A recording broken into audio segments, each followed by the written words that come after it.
오늘은 10월 첫째 주일 세계 성찬 주일로 지키는 주일입니다. 오늘 하나님 앞에 예배할 때 각 가정에서 또 일터에서 혹은 다른 장소에서 온라인으로 예배하는 여러분의 삶의 자리가 곧 거룩한 성전이 되고 하나님이 임재하시는 예배의 처소가 되기를 간절히 소망합니다. 오늘 하나님 앞에 예배하기 전에 먼저 교회 소식을 알려드리도록 하겠습니다. 거리두기 4단계가 2주 또 연장됐습니다. 하지만 우리 교회는 이제 앞으로 단계적으로 예배를 이제 회복해 나아가고자 합니다. 먼저 새벽 예배는 이제 내일부터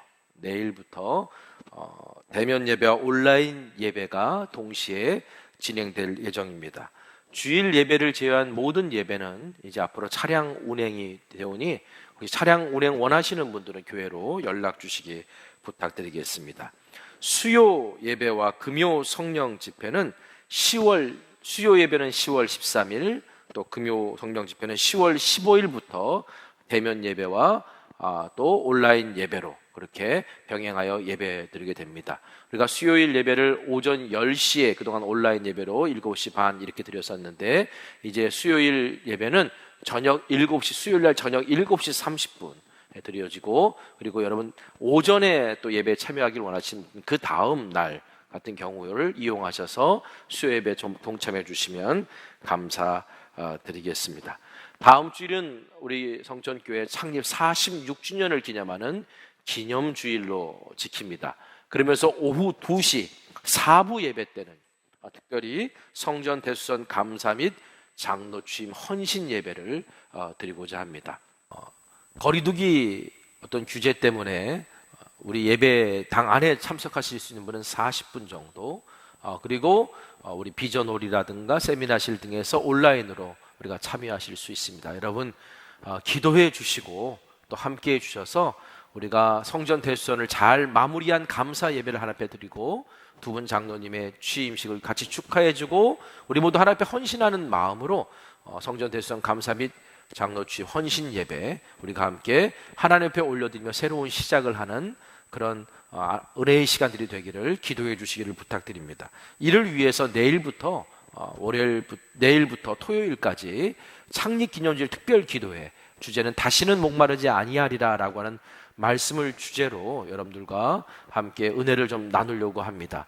새벽 5시 현장에서 또 온라인으로 중계될 것이고, 그리고 또 녹화된 영상들을 또 하루 동안 계속해서 묵상하면서 참여하실 수 있을 겁니다. 이제 부탁드리는 것은 여러분 받은 은혜가 있고 참여하신 것들을 교회 홈페이지에 찾아와 주셔서 우리 특별기도회 댓글 다는 란에 여러분 받은 은혜를 좀 나눠 주셔서 우리가 풍성한 교제가 일어나고 말씀의 은혜의 나눔이 일어나는 그런 시간이 되었으면 좋겠습니다. 우리 교회 소식을 또 여러분들께 알려드리면 결혼 안내가 있습니다. 김병두 장로님의 장남 김정우 군의 결혼식이 이번 주 토요일 날 오후 2시 30분에 양재동 엘타워 별관 5층에서 있습니다. 우리 위에서 많이 기도해 주시고 또 축하해 주시길 바랍니다. 거리두기 단계 때문에 많은 분들이 함께 할 수는 없습니다만 여러분들이 그 가정을 위해서 기도해 주시고 축하해 주시는 그런 시간 되어졌으면 좋겠습니다. 자, 오늘 이 시간 서로 축복하는 시간 갖도록 하겠습니다. 당신은 하나님의 언약 안에 있는 축복의 통로입니다. 우리 서로 이 시간 우리 서로 가족들을 향해 서로 축복하고 나아갔으면 좋겠습니다. 당신은 하나님의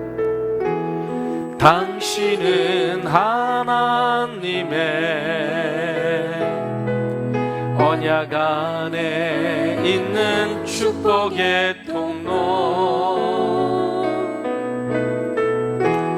당신을 통하여서 열방이 주께 돌아오게. 우리 이제 함께 예배하고 있는 우리 성도님들을 향해 축복합니다. 당신은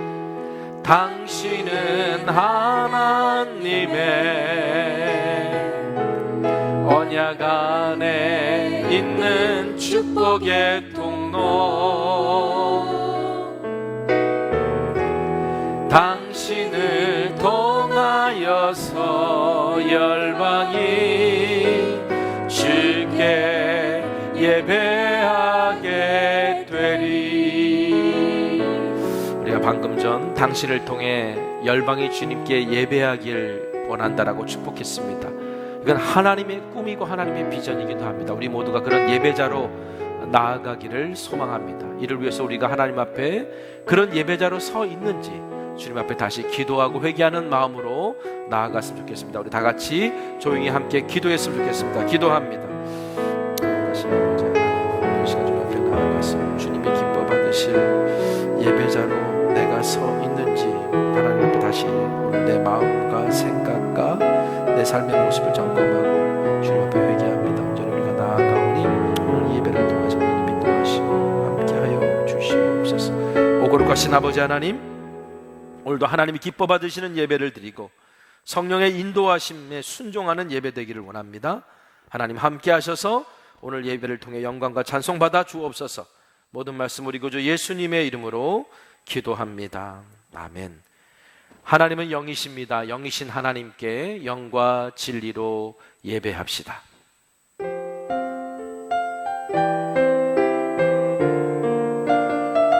나는 하나님을 예배하는 예배자입니다. 함께 찬양하겠습니다. 나는 하나님을 예배하는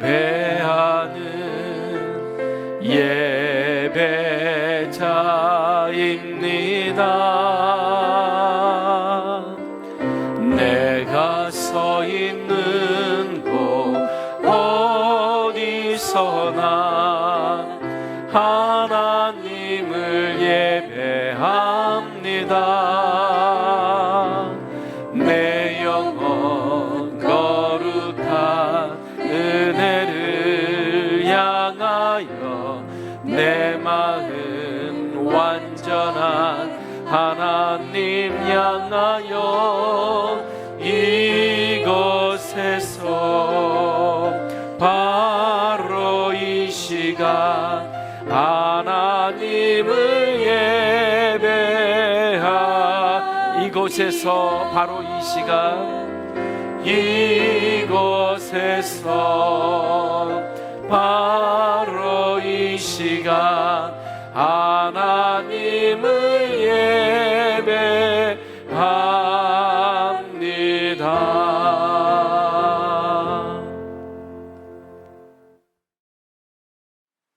전능하사 천지를 만드신 하나님 아버지를 내가 믿사오며 그 외아들 우리 주 예수 그리스도를 믿사오니 이는 성령으로 잉태하사 동정녀 마리아에게 나시고 본디오 빌라도에게 고난을 받으사 십자가에 못 박혀 죽으시고 장사한 지 사흘 만에 죽은 자 가운데서 다시 살아나시며 하늘에 오르사 전능하신 하나님 우편에 앉아 계시다가 저리로서 산 자와 죽은 자를 심판하러 오시리라. 성령을 믿사오며 거룩한 공회와 성도가 서로 교통하는 것과 죄를 사하여 주시는 것과 몸이 다시 사는 것과 영원히 사는 것을 믿사옵나이다. 아멘.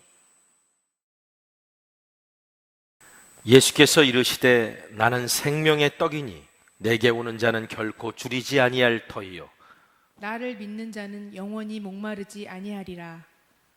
나는 하늘에서 내려온 살아있는 떡이니 사람이 이 떡을 먹으면 영생하리라. 내가 줄 떡은 곧 세상의 생명을 위한 내 살이니라 하시니라. 내 살을 먹고 내 피를 마시는 자는 영생을 가졌고 마지막 날에 내가 그를 다시 살리리니 내 살은 참된 양식이요 내 피는 참된 음료로다.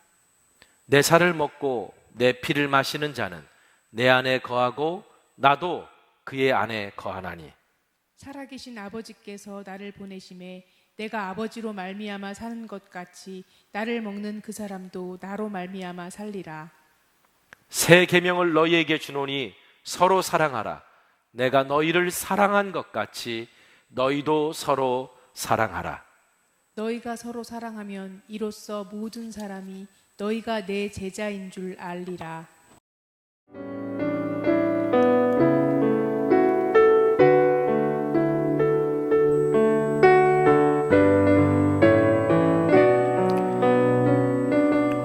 예수님께서는 주님이 다시 오실 때까지 제자들이 사명 감당하기를 바라셨습니다. 그래서 그들이 주님을 잊지 않고 믿음을 잘 감당할 수 있도록 특별한 의식을 행하셨습니다. 예수님의 이 행위를 기억하는 것이 오늘날의 성찬식입니다. 오늘 온라인으로 가정에서 그리고 여러분의 삶의 자리에서 예배하는 여러분에게 예수님이 기억하라고 또 행하라고 명령하셨던 거룩한 성찬을 오늘 이 자리에서 베풀고자 합니다. 우리 함께 먼저 찬양했으면 좋겠습니다. 주님 이곳에 우리와 함께 하신다는 믿음의 고백을 우리 함께 찬양으로 올려드립시다.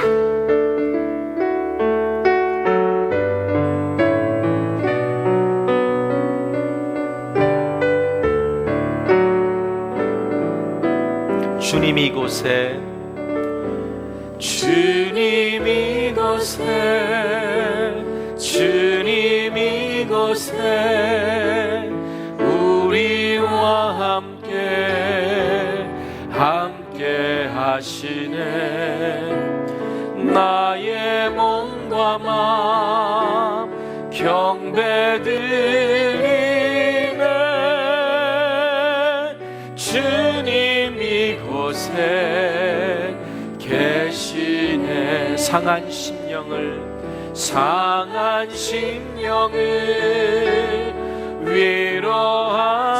위로하시며 병든 우리 몸 고쳐주시네. 결박을 끊고 자유 주시네. 주님 이곳에 우리 다시 한번 찬양하길 원합니다. 주님 이곳에 주님 이곳에 주님 이곳에 우리와 함께 하시네. 나의 몸과 마음 경배드리네. 주님 이곳에 상한 심령을 위로하시며 상한 심령을 위로하시며 병든 우리 몸 고쳐주시네. 결박을 끊고 자유 주시네. 주님 이곳에 계시네.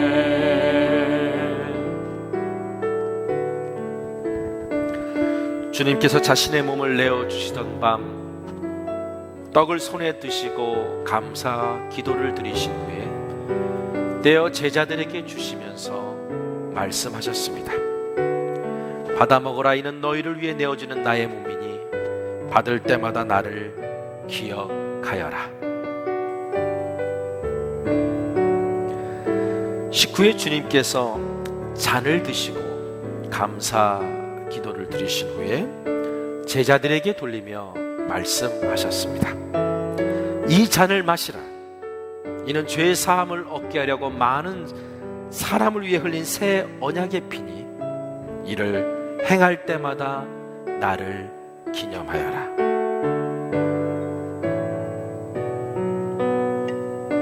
오늘 이 성찬식을 통해서 또 이 성찬에 참여함을 통해서 우리의 병든 몸이 고침받고 또 우리의 상한 심령이 회복되고 우리가 그리스도 안에서 한 몸됨을 경험하는 그런 은혜가 있기를 소망합니다. 성령 임재의 기원을 오늘 이 시간 드리겠습니다. 거룩하신 하나님 감사합니다. 일찍이 주님께서 세상에 보내셨던 성령을 지금 다시 보내주사 진설된 떡과 포도주 위에 임하셔서 이 식탁을 성별하옵소서.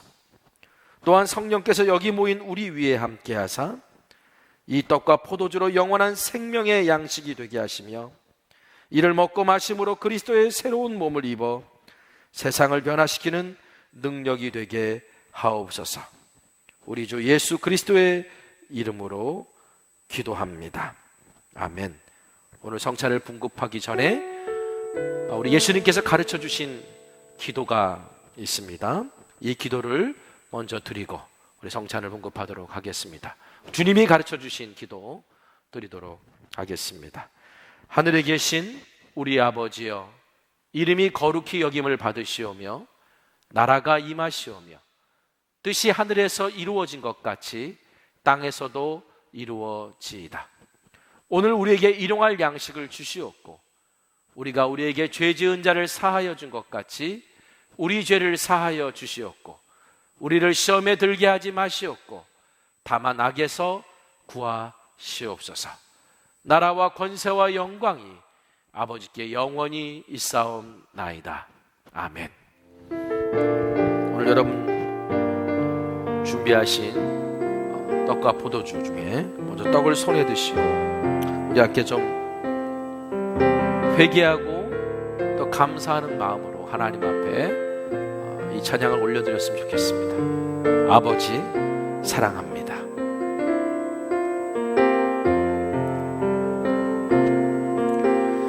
아버지 사랑합니다. 아버지 경배합니다.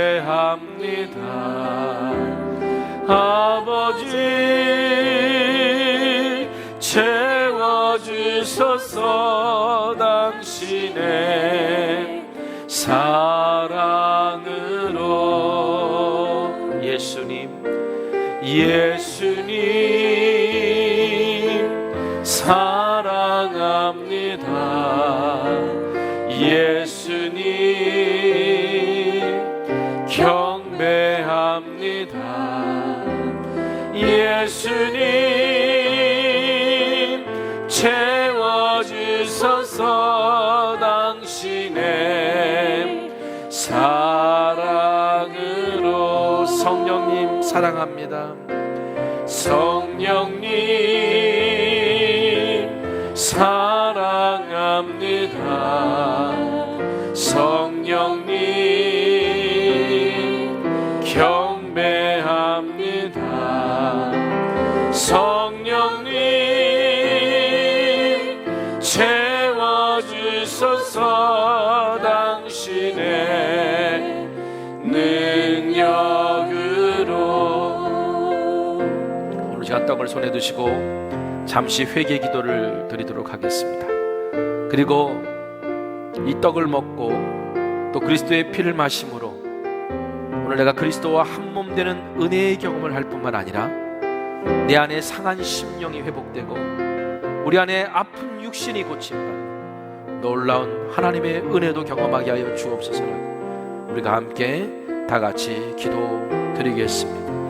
거룩하신 아버지 하나님, 오늘도 이 시간 거룩한 주의 성찬에 참여합니다. 이 성찬을 통해 하나님 영광 받으시고 성찬을 통해 그리스도의 몸에 동참케 하십니다. 오늘 병든 나의 육신과 상한 심령이 회복되어지는 내게 주님, 그러나 오늘 내가 주의 거룩한 성찬에 참여하기 너무나 죄 많은 인생이오니 그럼에도 불구하고 그리스도의 십자가와 그 보혈의 은혜 의지하여 나왔습니다. 오늘 그리스도의 보혈의 그 한없는 은혜와 사랑을 경험하게 하여 주시옵소서.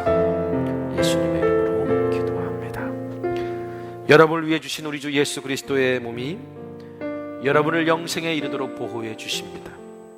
그리스도께서 여러분을 위해 죽으셨음을 기억하면서 믿음과 감사로 이 떡을 받으시기 바랍니다.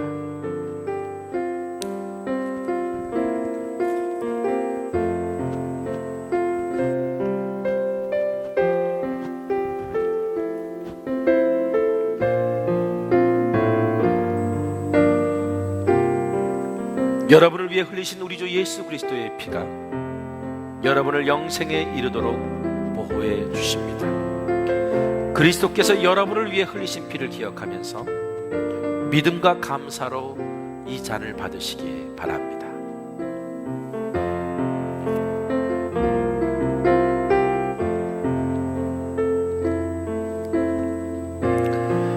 이제 주님께서 기억하고 행하라 하신 우리 성찬을 함께 먹고 마셨습니다.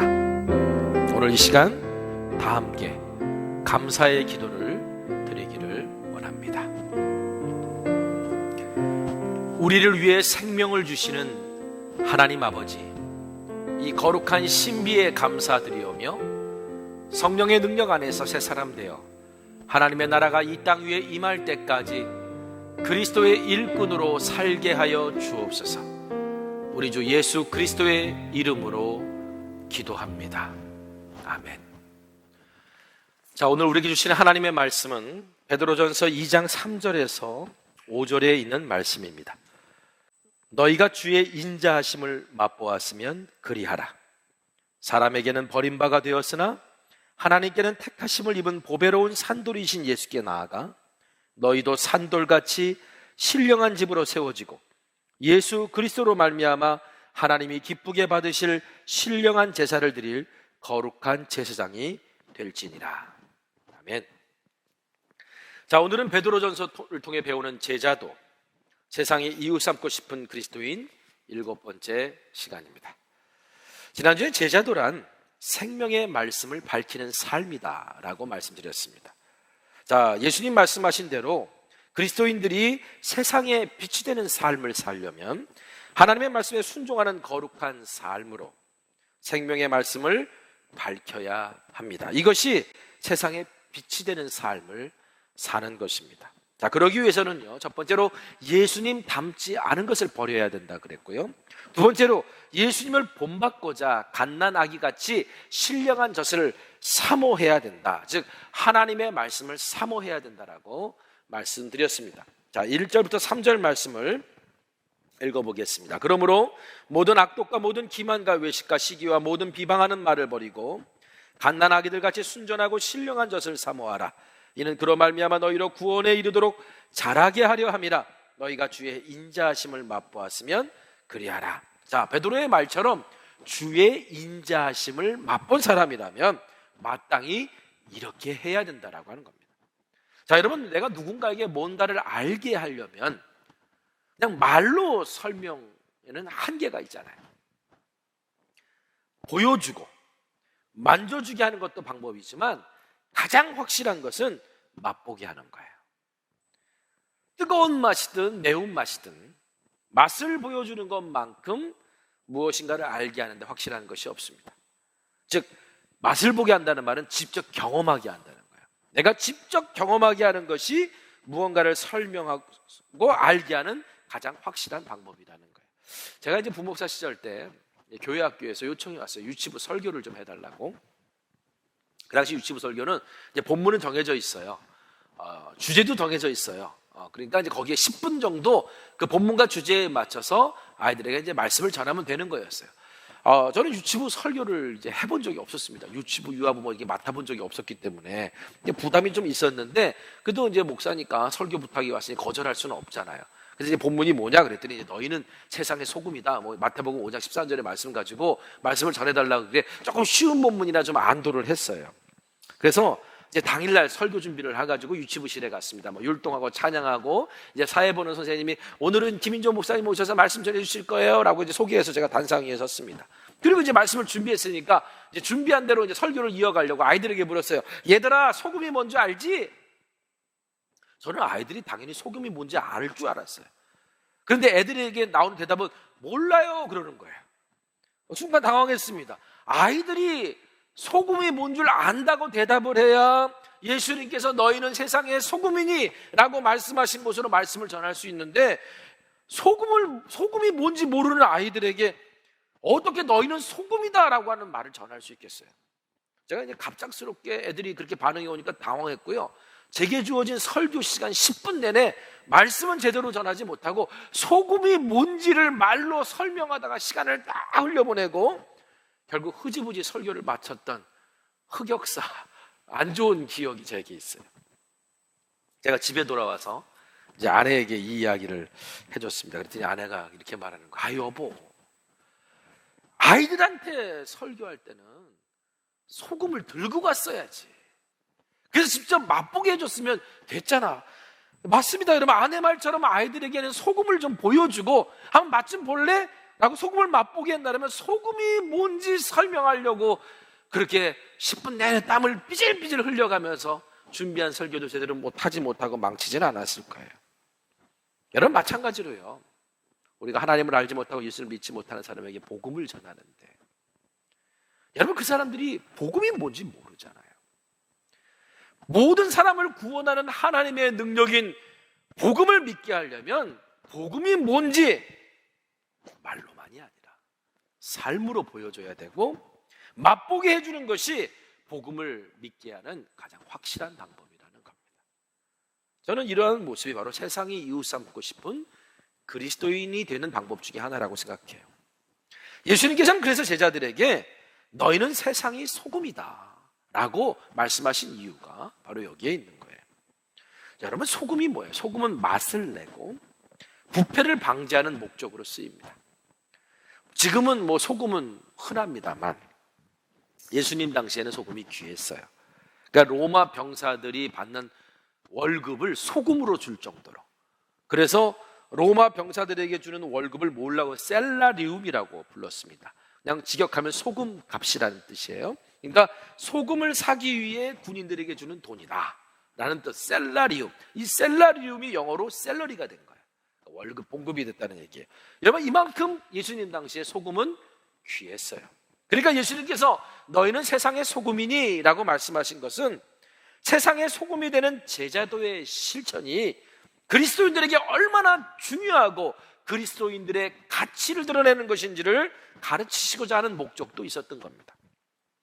하지만 모든 소금이 다 쓸모 있는 것은 아니었어요. 사해 근처에는 이제 사해는 소금바다 아닙니까? 그러니까 사해 근처 그 해변에서 소금을 채취하기도 했는데 그 채취한 소금에는 불순물이 너무 많이 들어가 있어서 이제 겉으로 보면 희어멀건하니까 소금처럼 보여도 사실은 불순물이 많이 들어간 먹지 못하는 소금, 짠맛이 없는 그런 소금이었다고 해요. 그러니까 이런 소금들은요, 흙을 굳게 하고 누수를 방지하는 목적으로 지붕에 뿌렸다고 합니다.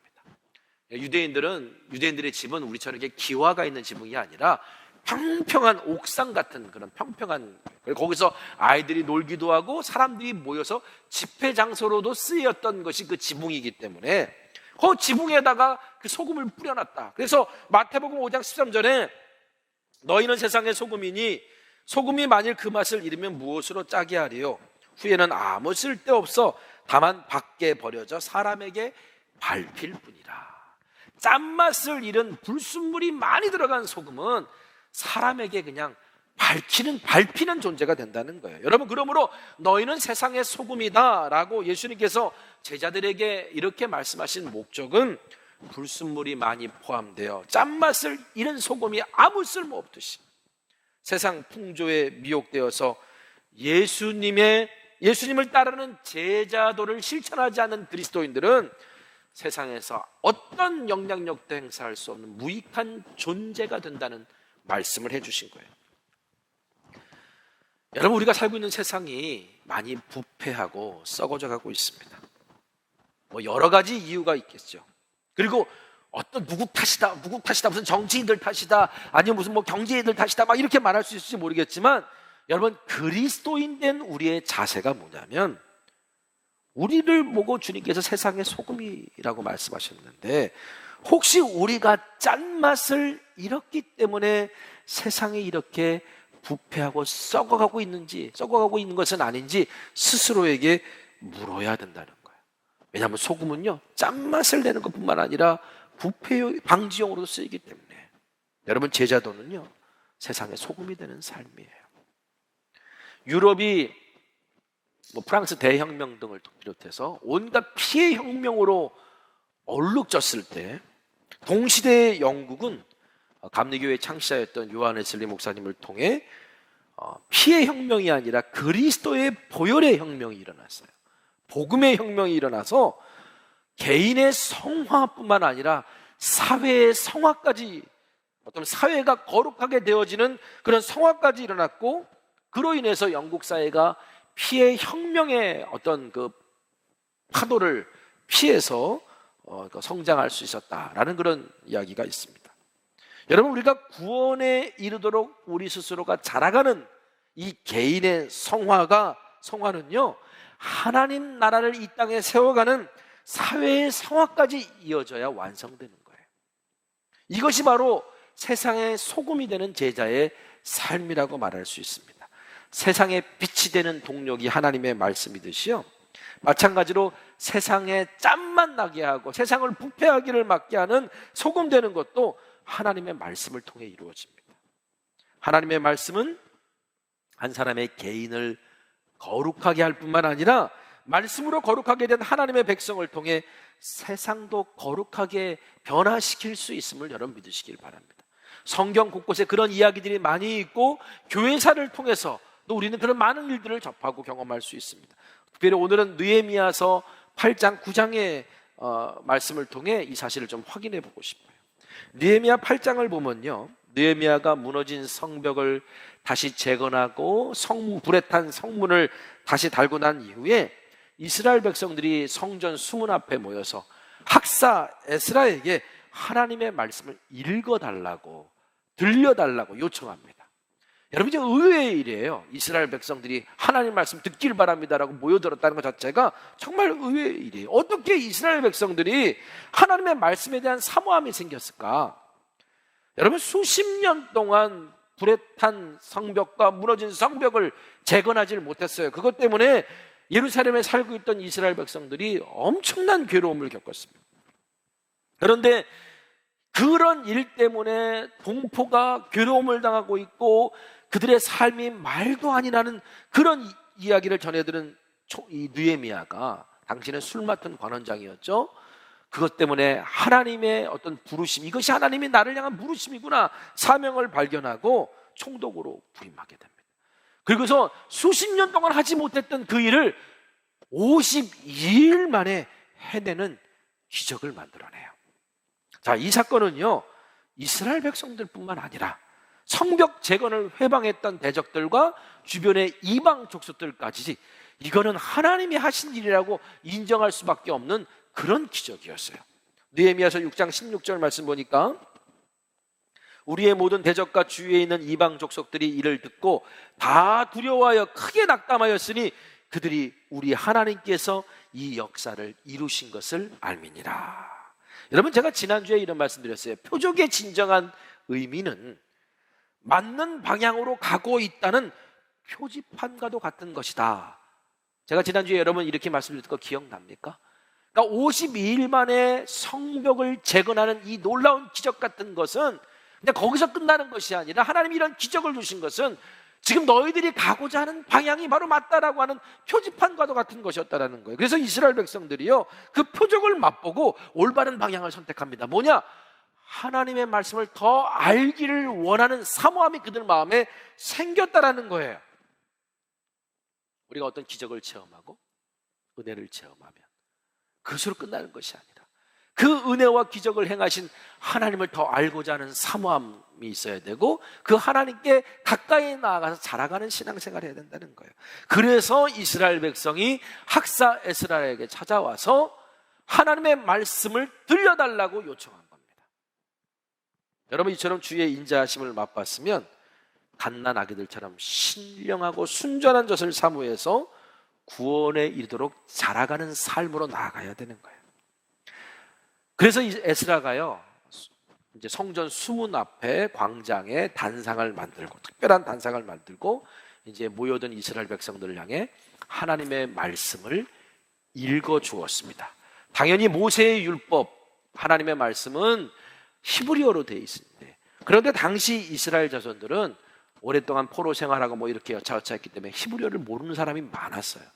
그러니까 어떻게 되느냐, 제사장 레위인들을 중간중간에 세워서 에스라가 성경을 읽고 모세의 율법을 읽으면 그거를 레위인들이 통역해 주면서 혹시 모르는 것 있으면 그 말을 풀어주고, 뭐 이런 일들을 했다는 거예요. 말씀을 읽으면 그 말씀을 통역해주고, 이게 새벽부터 정오까지 계속되는 시간이었다는 거예요. 이때 성경에 보면은요, 느헤미야 8장에 보면 이때 말씀을 듣는 이스라엘 백성들이 다 울어요.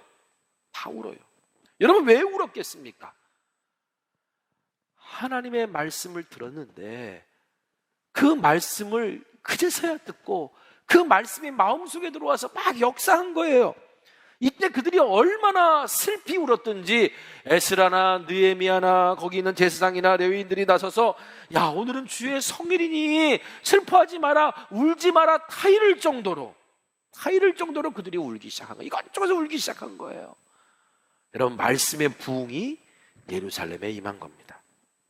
느헤미야가 그때 이들에게 이렇게 말합니다. 느헤미야서 8장 10절 세번역 성경으로 읽어드릴게요. 느헤미야는 그들에게 말하였다. 돌아들 가십시오. 살진 짐승들을 잡아 푸짐하게 차려서 먹고 마시도록 하십시오. 아무것도 차리지 못한 사람들에게는 먹을 몫을 보내주십시오. 오늘은 주님의 거룩한 날입니다.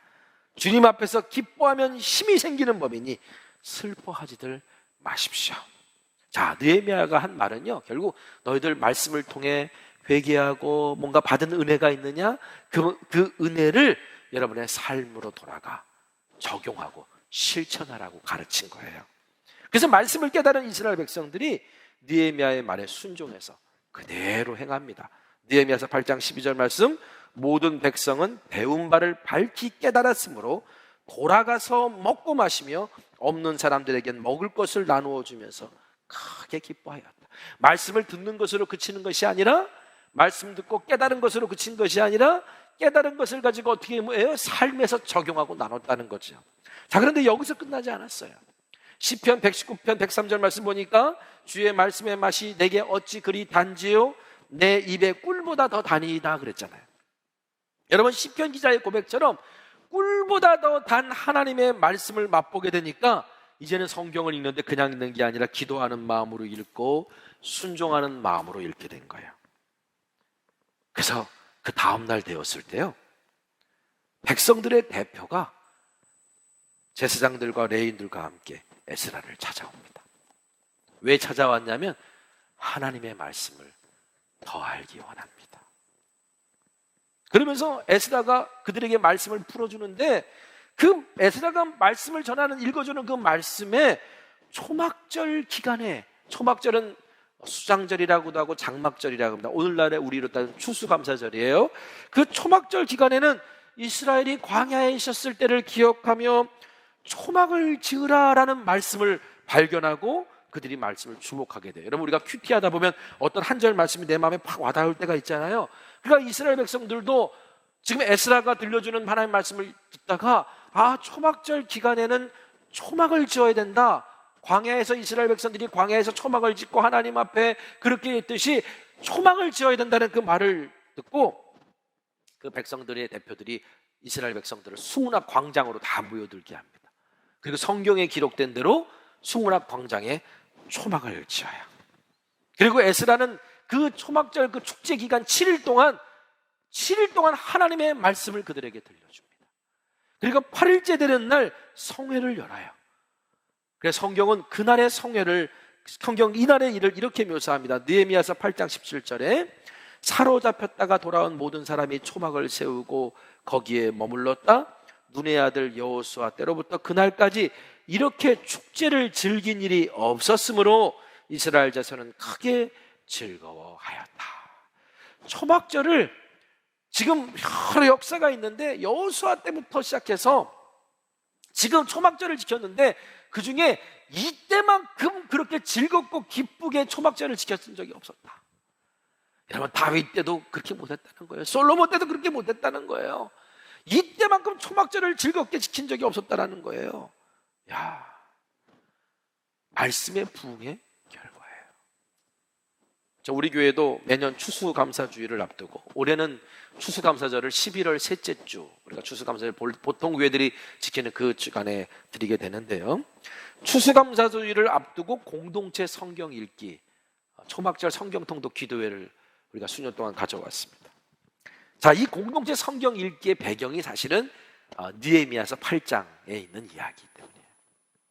유대인들은 지금도 추수감사절 초막절이 되면 아파트 주차장 같은 곳에 텐트를 치고 초막을 치고 가족들이 모여서 함께 하나님의 말씀을 읽고 부모가 자녀에 대해 신앙을 가르친다고 합니다.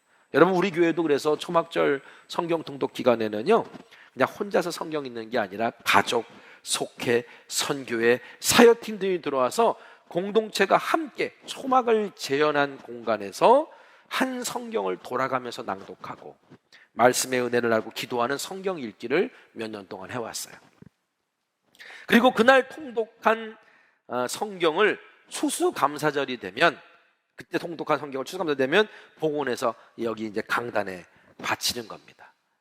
그리고 여기 강단에 있던 성경은 성경 통독 기도실인 다니엘 기도실로 올라가서 거기서 또 1년 동안 성경 통독을 하고 또 성경 통독, 초막절 성경 통독 기도회 때 집중적으로 그 성경을 또 읽어서 그것이 끝나면 추수감사절 그 성경을 다시 봉헌하는 거예요. 작년 코로나 사태로 사실은 다니엘 기도실에서 이 공동체 성경 읽기와 초막절 성경 통독 기도회가 사실은 주춤했습니다.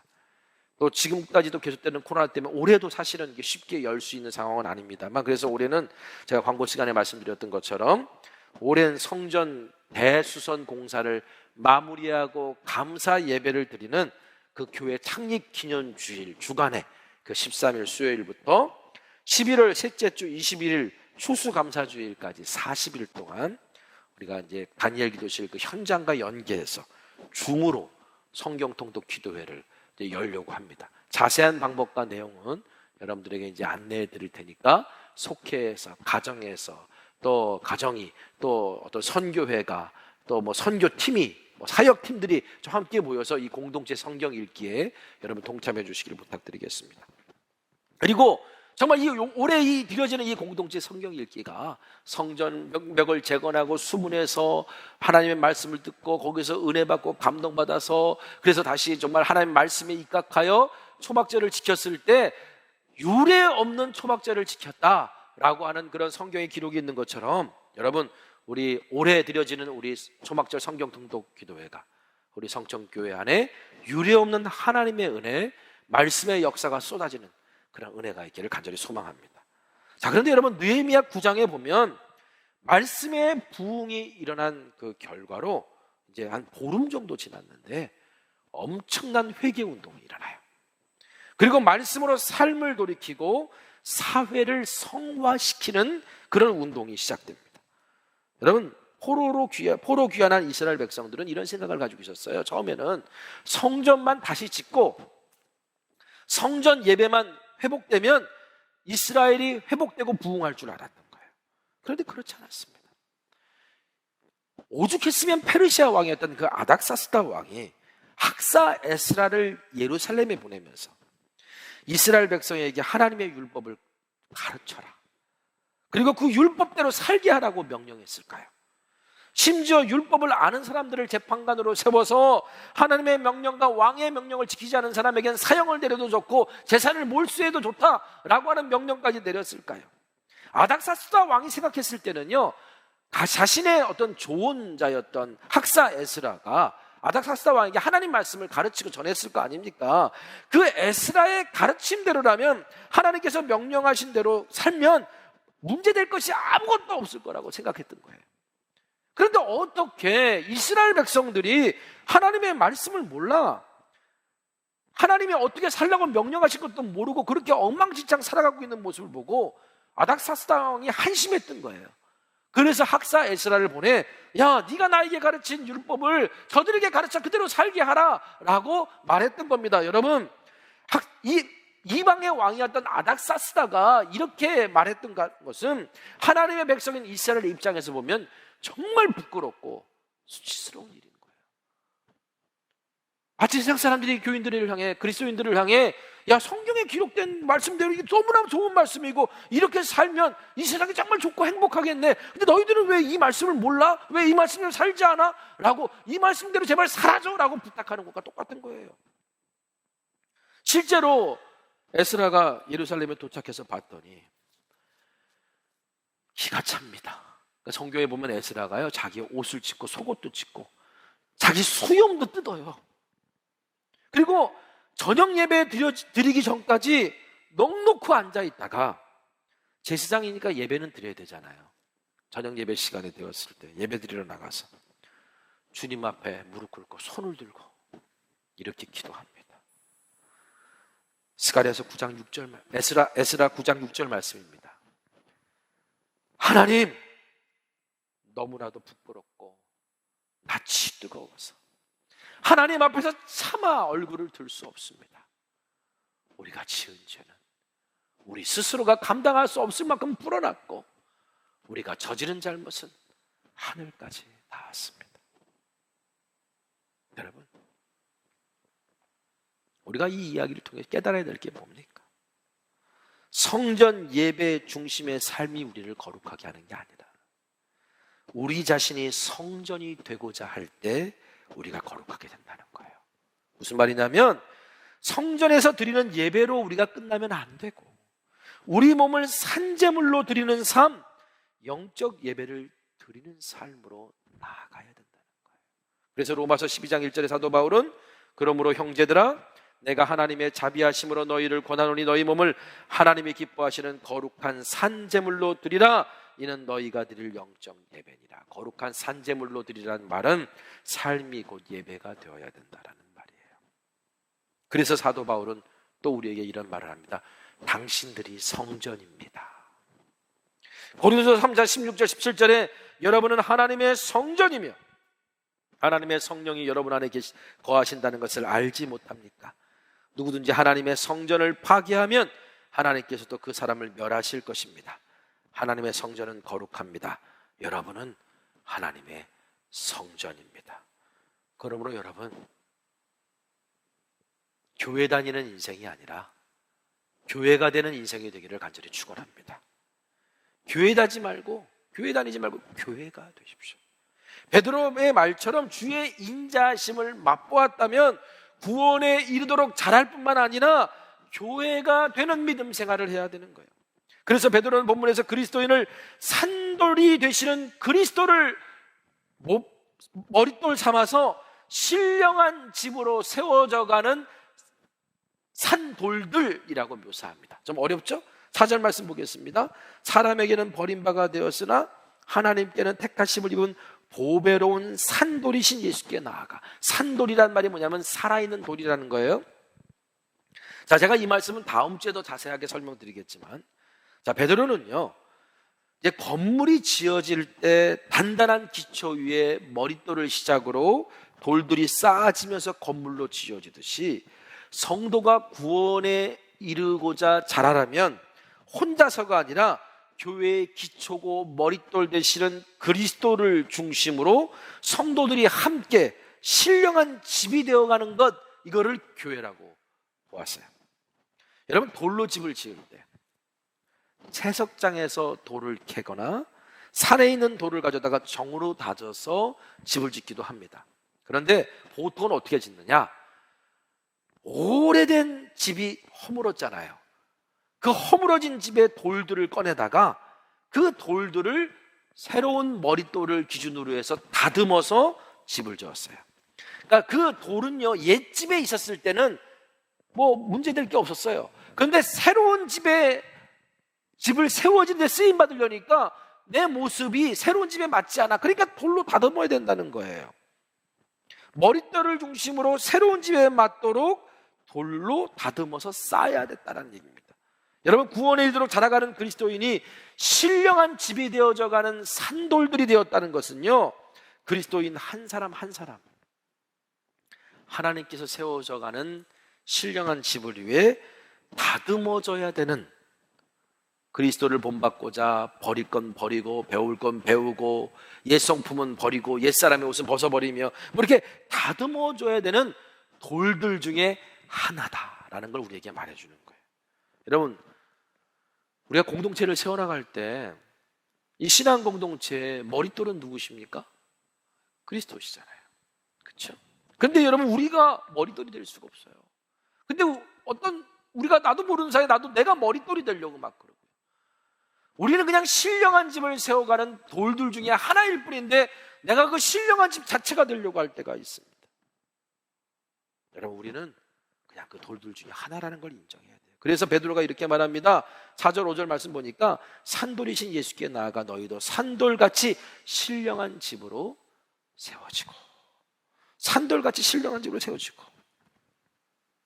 여러분 기억하십시오. 짠맛을 잃은 소금이 사람들의 발에 밟히는 것처럼 새로운 집에 맞도록 다듬어지지 않고 산돌이신 그리스도, 머릿돌 대신 그리스도께 떨어져 나간 돌은요, 그냥 길거리에 채이는 돌멩이일 뿐입니다. 주의 인자하심을 맛보고 구원에 이르도록 자라가는 성도는 산돌이신 예수님께, 살아있는 돌, 우리에게 생명을 주시는 예수님께 나아가 그분께 연결되어야만이 우리가 살아있게 돼서 산돌이 되어서 신령한 집으로 지어져가는 거예요. 그리고 세상에서 하나님이 기뻐 받으실 삶의 예배를 드리는 거룩한 제사장으로 살아갈 수 있는 거예요. 그래서 5절 말씀에 너희도 산돌같이 신령한 집으로 세워지고 예수 그리스도로 말미암아 하나님이 기쁘게 받으실 신령한 제사를 드릴 거룩한 제사장이 될지니라 한 것입니다. 여러분, 성도는 이렇게 함으로 사람들을 그리스도께로 나오게 하고 세상에 하나님 나라를 세워가는 세상에 소금되는 삶을 살게 되는 것입니다. 여러분, 이것이 바로 세상에서 성전으로 살아가는 제자의 삶입니다. 오늘 저와 여러분이 또 다른 제자도를 배웠습니다. 제자도라는 것은 내가 내 개인의 구원뿐만 아니라 사회를 성화까지 이뤄내는 소금이 되는 삶인데, 그렇게 살기 위해서 오늘 우리에게 필요한 것은 오늘 내가 성전이 되는 삶을, 교회가 되는 삶을 살아야 되는구나. 오늘 저와 여러분이 바로 주님의 가르침 따라 산돌이신 그리스도께 나아가서 주님과 함께 연결되어 거룩한 집으로 지어져가는, 성전으로 지어져가는 저와 여러분 되시기를 간절히 소망합니다. 기도하겠습니다. 오늘 말씀 붙들고 함께 기도하기를 소망합니다. 특별히 오늘 이 찬양 부르고 함께 기도할 텐데요, 하나님, 오늘 이 땅의 황폐함과 황무함을 바라보면서 누구 탓, 상황 탓, 세상 탓하게 되지만 사실 우리가 정말 짠맛을 잃었기 때문에, 소금이 되지 못했기 때문에 세상이 이렇게 된 것은 아닌가. 먼저 내가 하나님 말씀에 기초하여 내가 다시 살아나고 이 세상에 다시 그 부흥의 시작이 될 수 있도록 하나님 오늘 우리를 사용해 주십시오. 우리가 제자도의 삶을 살아갈 때 세상에 바로 이런 말씀의 부흥이, 에스라 느헤미야 시대 때 일어났던 그 말씀의 부흥이 일어나게 될 줄 믿습니다. 오늘 이 시간 우리가 함께 이 찬양을 함께 고백하고 그리고 함께 기도하기를 원합니다. 이 땅의 황무함을 보소서.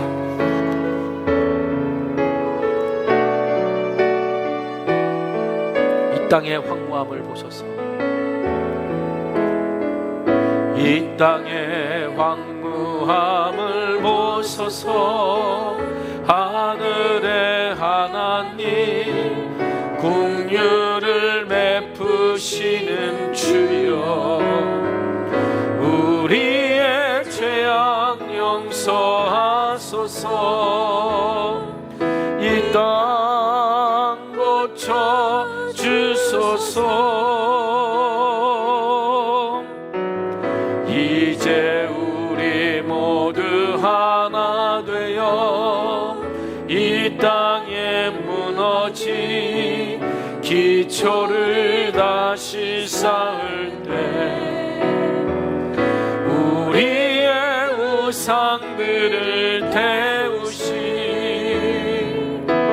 성령의 물이 마소서. 불의 물길 타오르게 하소서. 진리의 말씀 이 땅 새롭게 하소서. 은혜의 강물 흐르게 하소서.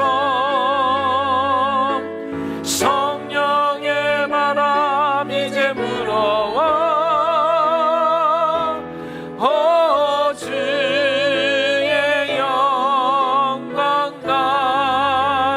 가득한 새날 주소서.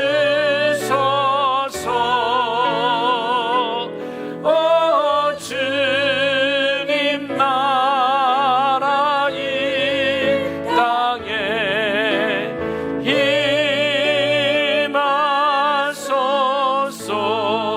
말씀 붙들고 우리가 다 같이 기도하길 원합니다. 함께 기도할 때 하나님 아버지, 오늘 이 땅에 부흥이 일어날 수 있도록 내 안에 먼저 말씀의 부흥이 일어나게 하여 주시고, 내가 구원에 이르도록 자라가며 내가 무엇보다 산돌이신 예수 그리스도께 나아가 그 살아있는 돌에게 생명을 받아 주님과 함께 이어지고 옆에 성도들과 함께 이어져서 아버지, 우리가 정말 단순히 교회 다니는 인생이 아니라 교회가 되고 거룩한 성전으로 이 땅에 살아가는 그런 그 세상을 변화시켜 나가는 그런 아버지 하나님 말씀의 변화로 세상을 바꿔나가는 개인의 성화뿐만 아니라 사회의 성화까지 이뤄내는 아버지 세상의 소금으로 살아갈 수 있도록 하나님 인도하여 달라고 오늘 시간 우리 다 같이 우리 말씀 붙들고 기도하기를 원합니다. 기도하겠습니다. 거룩하신 아버지 하나님, 세상이 점점 하나님을 모른다 하고 아버지 세상이 점점 아버지 악한 세상으로 변모되어가는 이 시대에 아버지, 오늘 우리가 정말 세상의 소금이 되지 못해서 세상의 빛이 되지 못해서 아버지, 오늘 우리가 세상에 이렇게 우리가 짠맛을 내지 못해서 세상에 이렇게 부패하고 썩어져가고 있는 것이 아닌지 아버지 돌아보고 회개하게 하여 주시옵소서. 아버지, 정말 하나님의 말씀의 부흥이 일어나면 아버지 모든 세상을 변화시킬 수 있음을 우리는 성경의 증거들을 통해 봅니다. 교회에서의 여러 가지 증거들을 통해 봅니다. 나를 변화시킨 주님의 말씀을 통해 봅니다. 오 하나님 아버지, 그러므로 우리가 제자도의 삶을 살아가 개인의 성화뿐만 아니라 그것이 사회적인 성화까지도 이뤄낼 수 있는 아버지 말씀의 역사가 우리 안에 시작되었음을 분명히 깨닫고 아버지, 정말 세상의 소금이 되는 삶, 아버지 그래서 이를 통해서 우리가 세상에서 성전으로 살아가는 삶, 그런 삶을 살아갈 수 있도록 하나님, 우리가 매일매일 주님의 말씀에 앞에서 바로 서게 하여 주시옵시고 아버지, 하나님의 은혜 가운데 설 수 있도록 하나님이 인도하여 주시옵소서. 오 하나님 아버지, 함께하여 주시기를 소망합니다. 거룩하신 아버지 하나님, 점점 썩어져가고 부패해가는 이 세상 속에서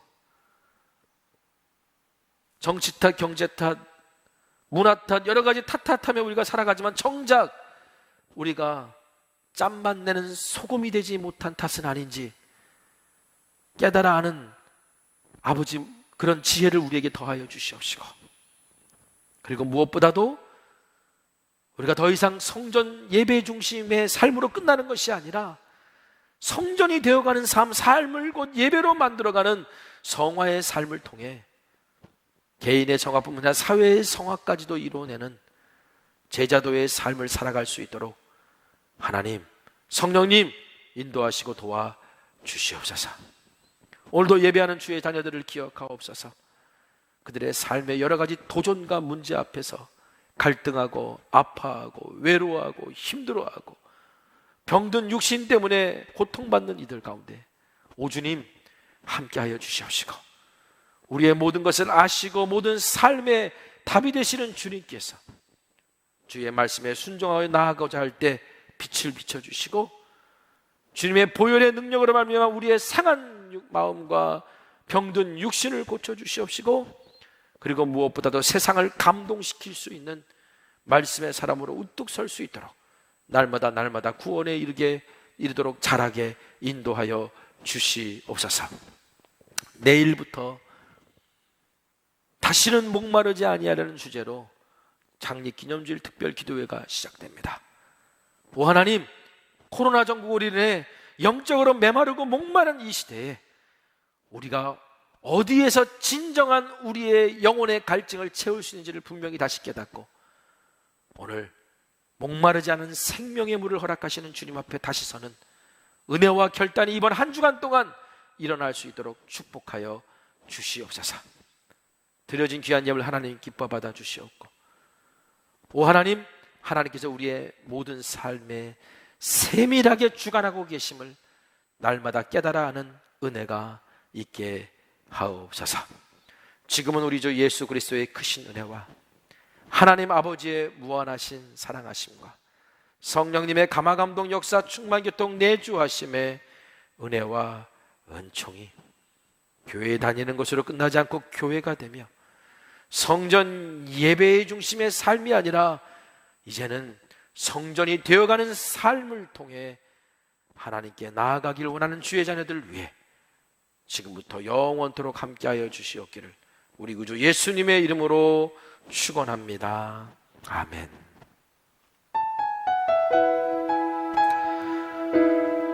우리 함께 찬양하기 원합니다. 그리고 오늘 이 찬양의 가사가 우리에게 힘이 되고 고백이 되고 기도가 되길 원합니다. 이 세상을 살아가는 동안에, 이 세상을 살아가는 동안 나의 힘을 의지할 수 없으니 기도하고 낙심하지 말 것은 주께서 참 소망이 되심이라. 주의 길을 걸어가는 동안에 세상의 것 의지할 수 없으니 감사하고 낙심하지 말 것은 주께서 참 기쁨이 되심이라. 하나님의 꿈이 나의 비전이 되고 예수님의 성품이 나의 인격이 되고 성령님의 권능이 나의 능력이 되길 원하고 바라고 기도합니다. 하나님의 꿈이 나의 비전이 되고 예수님의 성품이 나의 인격이 되고 성령님의 권능이 나의 능력이 되길 원하고 바라고 기도합니다.